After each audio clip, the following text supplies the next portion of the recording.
Welcome to Unfuck Your Legal Marketing, where we get brutally honest about marketing, business, and the messy middle of making it all work.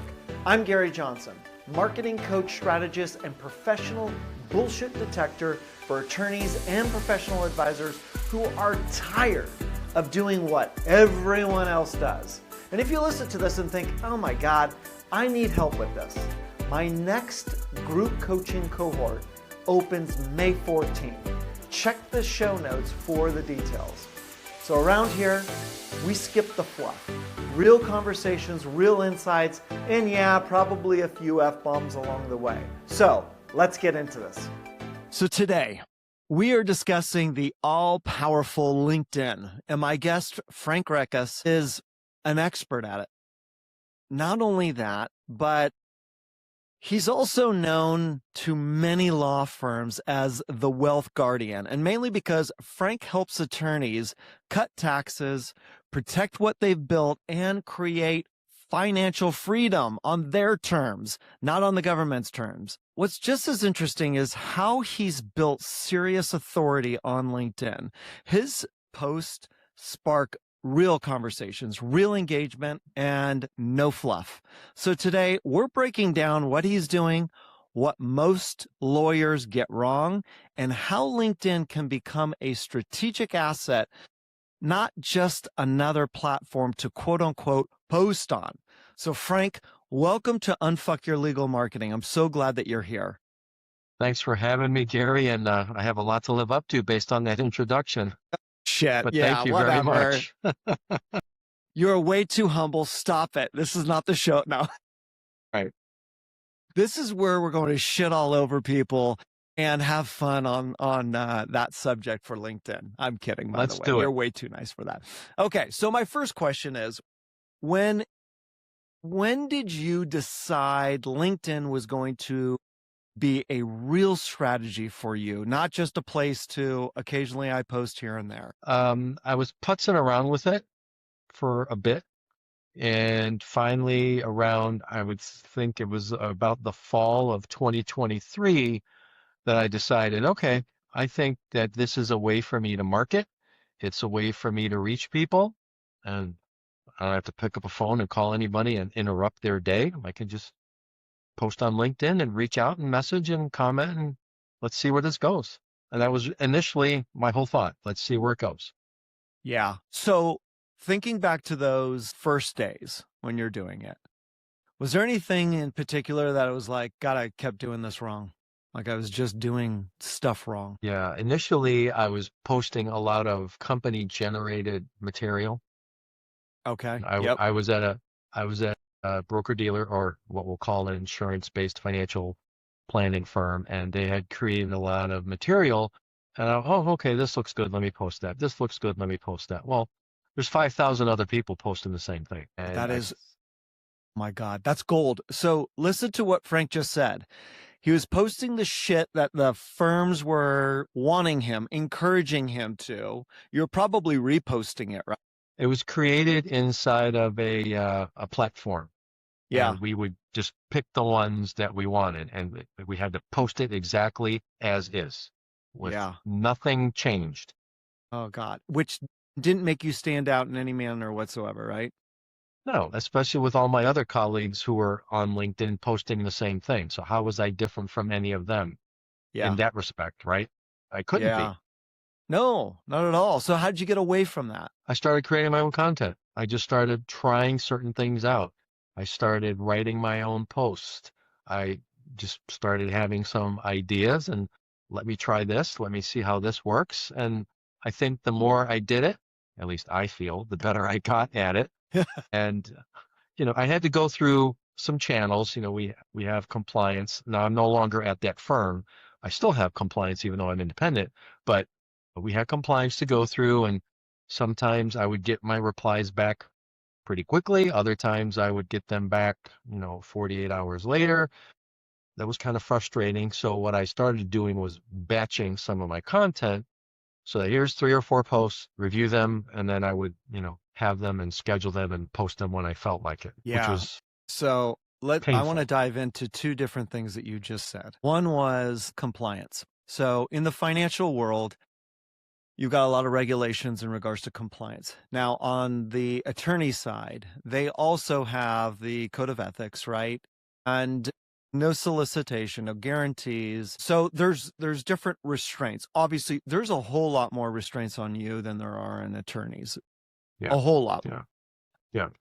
But were you ever afraid that, okay, if I put my own content out there, that compliance department, or as I call the Department of No Fun, that they would go, no, Frank, sorry, you can't do that. No, Frank, sorry, you can't do this. Or one of the higher up partners is going to say, you know what, Frank, yeah, you got to stop doing this. It happened. It did. Oh, yeah. I mean, jokingly, I used to call compliance the sales prevention unit. Right. Yes. I love that. It's not anything that I did on purpose. I never said the word guarantee. I never said promise. I knew what the boundaries were. I think it was just some of the things that they didn't like for Like, give me whatever an reason. example. Well, for example, you referred to me as the wealth guardian, right? Which I've used as a term for myself. They didn't want me using that. Implications of certain things, I guess. I never ever really got a great answer on it. So instead of fighting it, I just got angry and, threw a pen at the wall and moved on. I tend to ask for forgiveness, not for permission. Yeah, I But like that. I never did anything, Gary, that was outside the lines that would have gotten me in trouble or a slap on the wrist. It was more like, Frank, you can't say this, you can't say that. Can you take it down, reword it? They would give me the suggestion, which, okay, that's fine, but sometimes it's a bit of a pain in the where. Yeah, totally. Absolutely. Now, the other thing that you had said was batching. You would go in there and, instead of one-offs, because you had to wait for them to get back to you. How did you have a process for batching? Well, actually, first, can you talk to the listeners? What is batching? And did you have a system for it? So batching is creating a bunch of separate posts and having them ready to be posted at a time when you feel ready to make that post. So I would take, maybe it was a Saturday morning or Sunday morning, and I would write 3 or 4, and then I would put them in the bin, so to speak, to be reviewed. And hopefully they got reviewed and came back, and then I would post them when I thought it was the appropriate time. The unfortunate part about that is I may come up with an idea at 4 o'clock in the afternoon, like, oh, wow, I really want to post this either in 5 minutes or tomorrow morning. Couldn't happen. Couldn't happen. So that was a bit of a detriment, even if it had zero to do with anything, we still had to go through the channel for that. So that's why I did the batching. And in a way, it kind of helped me become a better writer. And I would make notes of ideas, or I'd see somebody else's post, or I'd see an idea, oh, I want to write about this. I would just write like titles, or I would just write thoughts that I wanted to do. And then I would go back to that and come up with my post material. So if there was any sort of process, it was putting it in the the note page on my phone. That was pretty much where it was. Yeah. Well, it also Nothing fancy. allows you to remember that, right? Because you had that thought, you just met with a client, they said something to you, and you're like, oh, I could post on that because it's value driven, and I always find, for me, batching is such a huge time saver, because, like, I'll give you an example. Yesterday, I recorded 5 videos, 5 of my weekly videos. So I post once a week on LinkedIn, post 5 videos. And what normally one video would probably take 20 minutes, 5 videos took me half hour. Yeah. Huge time savings, right? Because all I have to do is change my outfit. Everything is all set up. I'm in the mode, right? Because we get in that mode, whether we're writing, whether we're video, whatever we're doing, whatever we're performing, it just gets us in flow, which saves us a lot of time, and it actually gives us better content to put out there, which I think is valuable, And absolutely. With your content specifically, you get a ton of engagement on yours. A ton of engagement. Why do you think you get a whole lot more engagement than a lot of the people who post regularly on LinkedIn? Because what I see is most people they'll get 5 or 6 likes, maybe a comment or two.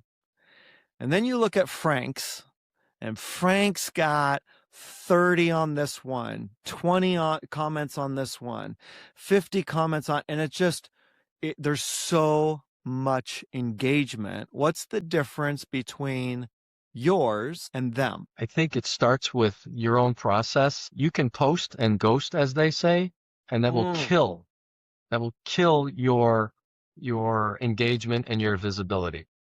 One of the things that I've been doing for a long time is I'll know when my post is going to get posted. I schedule it. Might be 8 o'clock in the morning, might be 8:15, and this is Eastern time. So maybe 15 minutes beforehand, I'm already out there. I'm liking, I'm commenting, I'm doing what is called warming up the algorithm.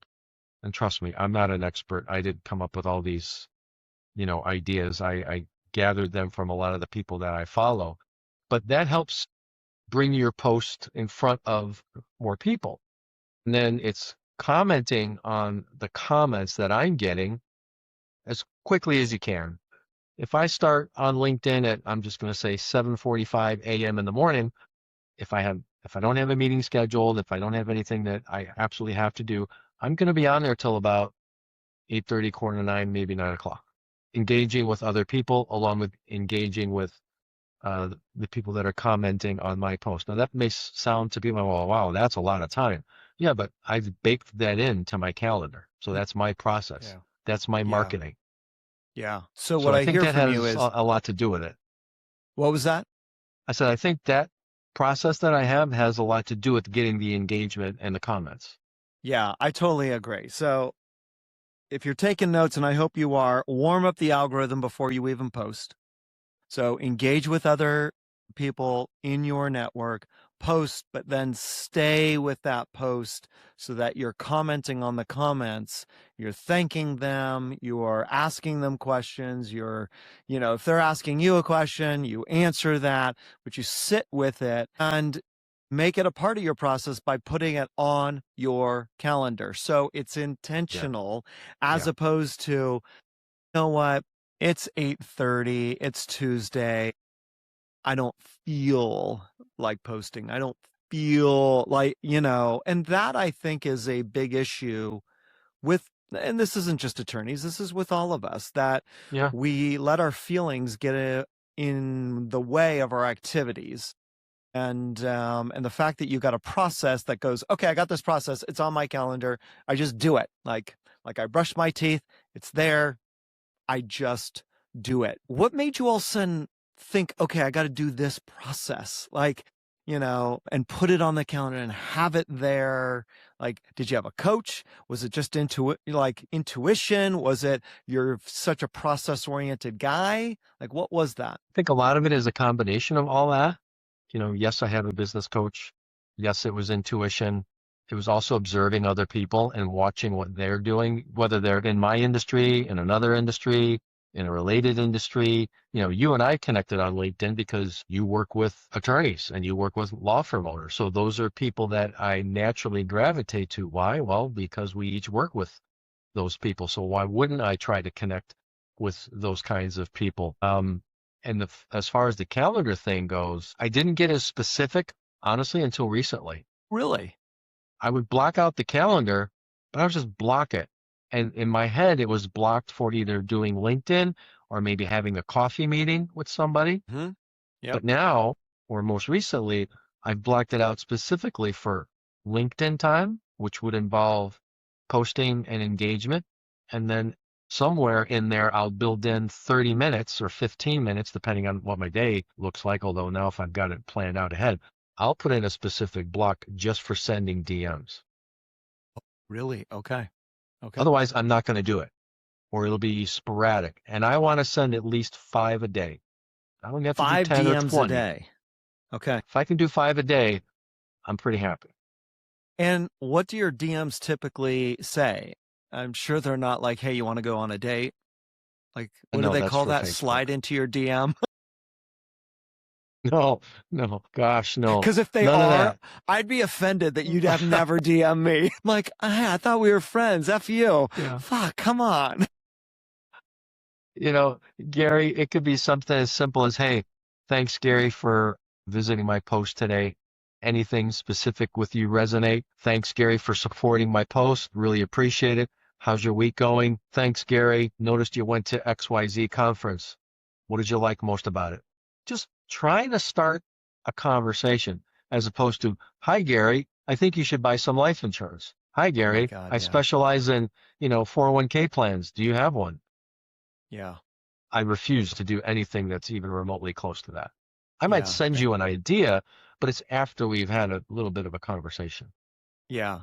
Now, when you send somebody a connection request, do you personalize it, or is it just, I'm not going to send a message with it. I just send the connection request. It depends, Okay. which a nice lawyer answer. You obviously know your audience really well. Yes, I do. If it's someone that's been kind of active on my posts and they've been commenting, but we aren't connected, then I'm going to throw in, hey, Gary, I see you've been commenting on my post recently. I really appreciate the engagement. I thought we should connect. Something simple, just like Got it. that.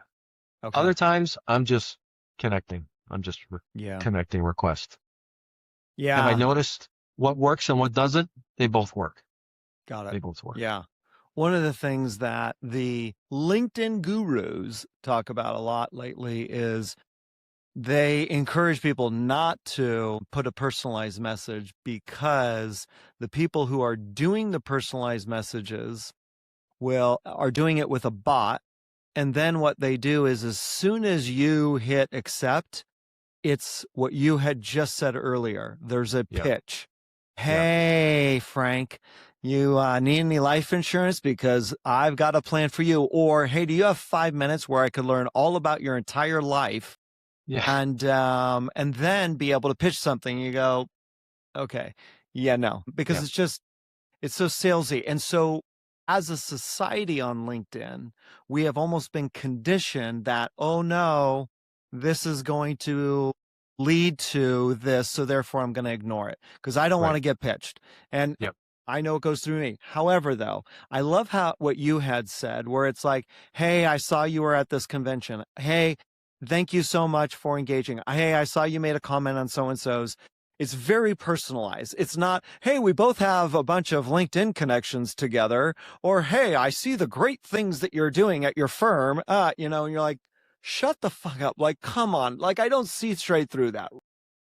And I keep on thinking to myself, what agencies are telling people you should do this because this shit works? And I'm like, I've never known anybody to do that. And even so far, Frank, I was in a shitty mood one day and I decided I was going to respond to these people's pitches. And all I said was, does this actually work? That was it. Yes. And guess what happened? Nobody responded. Of course. No, because they know they're caught. Right. Or they're utilizing a bot and the bot's like, Yeah. what do I do with this? Like, Yes. Yes. so it's drives me crazy. One thing I have stopped doing is, and I think you would probably agree, you can tell when someone's commenting on your post and it's AI generated. Yes. You Yep. can tell. Yeah. And for a while, I was, okay, let me respond back. I finally have decided I'm not responding to those. Now, the gurus say, well, that kind of hurts the algorithm of your post. Okay, I eventually want these people off, so then it doesn't really matter, does it? I only Yeah. want people that are true to themselves, authentic people, generous people, giving people, because that's how I view myself. That's who I want commenting. I don't want a bot commenting. And especially if you repeat or you diagnose something that I've already said and you just repeat it back to me and tell me how great that was. Yeah, it sounds like my conversations with ChatGPT. That's a great idea. So glad that you asked me that, Gary. And I'm like, oh, thank you. Yeah, makes you feel good, right? It does. It's like finally somebody's nice to me. I appreciate that. Like when I'm not feeling good, I go into chat and give it, hey, what do you think of this? That's a great idea. You're so brilliant. I'm like, thanks. Somebody thinks that way. Now Okay, we're so talking, Gary. Yeah, exactly. So on your post, you tend to write in short, punchy sentences, and it gets a lot of engagement. Is that strategic, or is that just you being the Chicago guy that you are? It's just me. I'm Yeah. if nothing else, I'm direct, straight to the point, and I'm trying to make, I don't want to, I guess I'll say impression, because what I'm trying to get out there is, if I'm talking about a specific issue, concern, or problem, like, we need the bottom line here. I don't think Yeah. people want to read a lot of fluff. I don't like Yeah. writing really long posts. I don't like reading really long posts. So I try to just be as direct as I can. Yes, personalize it, give it a little personality, but sometimes, you're going to see some short, punchy sentences in there Yeah. Which for the I think effect. is important because Yeah. obviously it's working, right? And our most valuable asset is our time. So if we're wasting other people's time by just going on and on and on and on and on and on, guess what? They're just going to scroll right past us and be like, nope, not going to happen, So you speak directly to attorneys' tax pain. How Yeah. important is that kind of, if I can say this word, Specificity. Here we go. see? Specificity. Is that it? There you go. Good All right. God. That Whew, was awesome. that was tough. That's such a fucking easy word. My God. So, That's the one thing everybody's going to remember about this podcast. oh my God, yeah. These two jacks couldn't even remember how to say, oh, fuck, forget Specificity. it. Like specific, being very Yeah. specific, Yeah. Is that important? I think that when I decided to market to law firm owners and to network for law firm owners, I was looking for something that would differentiate me. What could I be known for? How can I separate myself from the other 500,000 financial advisors and planners, in North America? What could I do? And it was really, well, with the people that I'm working with, what is the number one thing that they're concerned about? Paying too much in taxes. Okay, that was that. It's kind of like my Wow. foot in the door, so to Yeah. speak, that gets the conversation going. That doesn't mean we won't do other things. We will do other things, but that's the one that turns the light bulb on and says, maybe I should at least talk to Frank. And that's what Yeah. I'm looking for. Yep.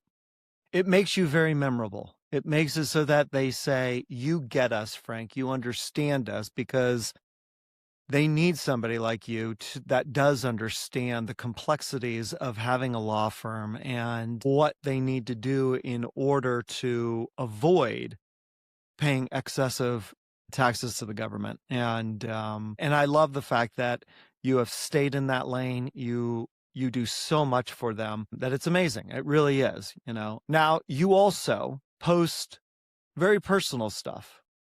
You have pictures of you, your daughter, when you're out there networking. Do you find that there is a line of, okay, that's too personal, this, is not personal enough? Like some people go, oh, is that TMI for really making those posts personal? Because you put your heart and soul into it. I think I want people to get to know me. Yeah. I don't want them to know me as just my professional self. So, like everybody else, we have a life outside of our profession.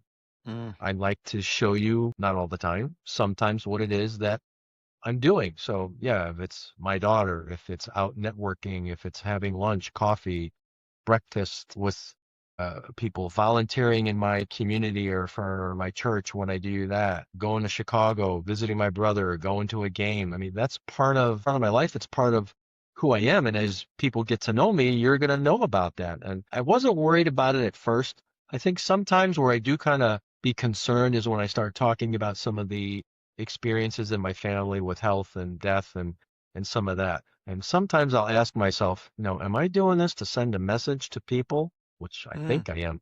But I'm also kind of doing it for a little bit of therapy for me, because it helps for me to kind of talk about it a little bit. Yeah. So, interesting. And I love your vulnerability on that aspect too, because most people, they're not themselves.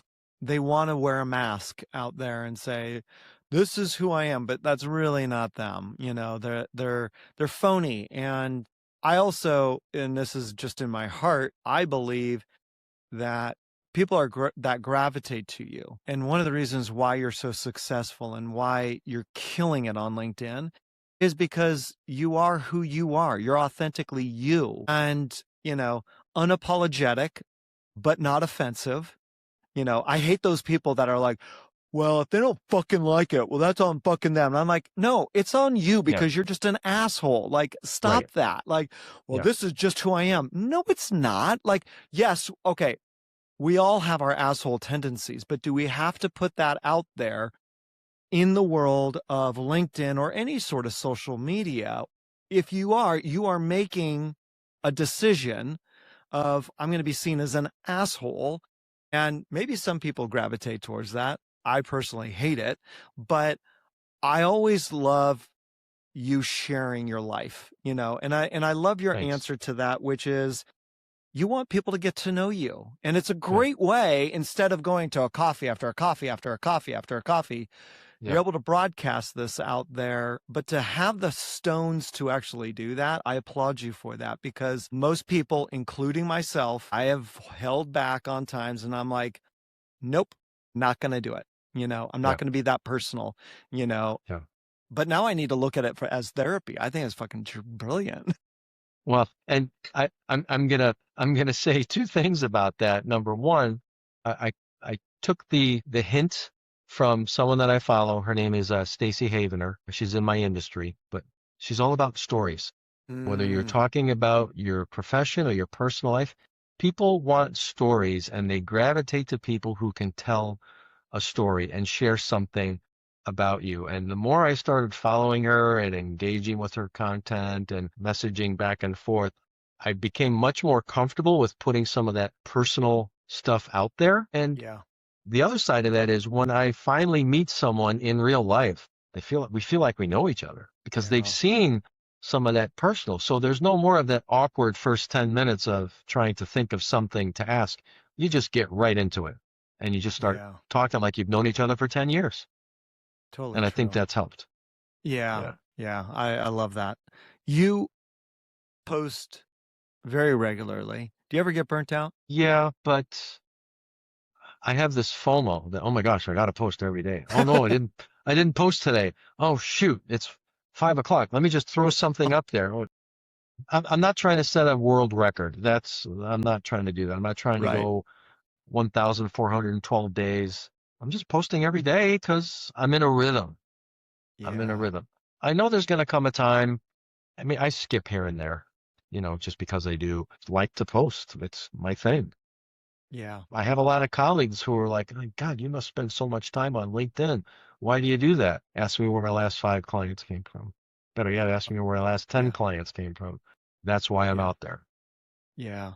Uh, yeah. I love that. I mean, what is one mistake that you've made on LinkedIn that you're like, that was a good learning experience? Early on, when I was connecting with people, so we'll go back to that, I did a lot of, "Hi, Gary, I see you're connected to John Smith. Thought we should Mm, connect." yeah. And it was like a ton of bricks. Went, why aren't these people connecting with me?